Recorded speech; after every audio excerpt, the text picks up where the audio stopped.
যুক্তরাষ্ট্রের president Donald ট্রাম্পের প্রশাসন ও ইরান এর মধ্যে চলমান যুদ্ধ অবসানে একটি সম্ভাব্য চুক্তির আলোচনা চলছে।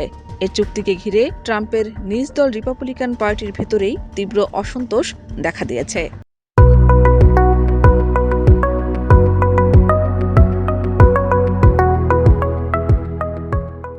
দলটির শীর্ষ নেতাদের কেউ কেউ এ নিয়ে প্রকাশ্যে সমালোচনাও করছেন।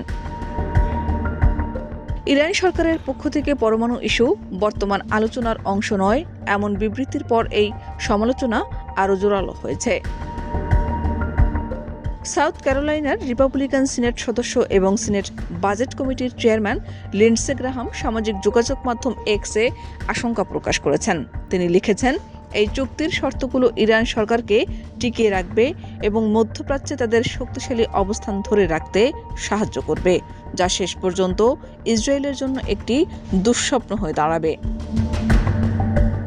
তিনি উল্লেখ করেন, ইরান যদি হরমুজ প্রণালীর সক্ষমতা ধরে রাখে এবং পারস্য উপসাগরের তেল অবকাঠামোতে হামলা করার ক্ষমতা তাদের হাতেই থাকে, তবে তা এই অঞ্চলের ক্ষমতার ভারসাম্য পুরোপুরি বদলে দেবে। সিনেটর ইন্টেলিজেন্স কমিটির প্রধান সিনেটর টম কটন এবং সিনেট রিপাবলিকানদের অফিসিয়াল অ্যাকাউন্ট থেকেও গ্রাহামের এই উদ্যোগকে সমর্থন জানানো হয়েছে।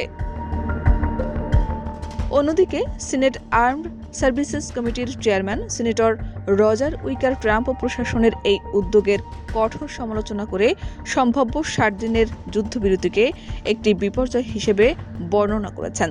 তিনি বলেন, এর ফলে অপারেশন এপিক ফিউরির মাধ্যমে অর্জিত সব সাফল্য ব্যর্থতায় পর্যবসিত হবে।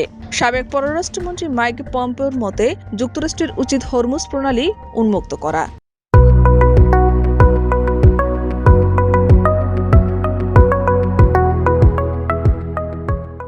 ইরানের অর্থপ্রাপ্তির পথ বন্ধ করা এবং তাদের সামরিক সক্ষমতা এমনভাবে গুঁড়িয়ে দেওয়া যাতে তারা আঞ্চলিক মিত্রদের জন্য আর হুমকি হতে না পারে।